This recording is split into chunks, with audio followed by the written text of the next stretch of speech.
اپنے انا کو ختم کرنا، بغض، حسد، تکبر۔ اس کو اللہ نے بنگلہ دے دیا، میرے پاس نہیں ہے، اس کے پاس گاڑی ہے، میرے پاس نہیں ہے، اس کے پاس اچھا کھانا ہے، میرے پاس نہیں۔ بھئی اس کو اللہ نے دیا، تم بھی اللہ سے مانگو۔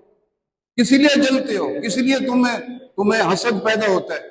حسد کیوں کرتے ہو جب دینے والا رب ہے؟ الحمدللہ رب العالمین۔ جب اللہ کہتا ہے کہ میں سارے جہانوں کو پالنے والا ہوں، میں رب ہوں، تو پھر اس رب سے مانگو نا۔ اور دوسری بات، قربانی کیا ہے؟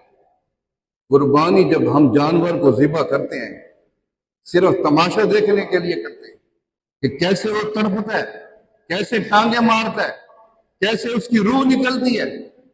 یہ نہیں ہے، قربانی کرتے وقت یہ دیکھا کرو کہ جیسے اس کی روح نکل رہی ہے، کل میری روح بھی اسی طرح نکلے گی۔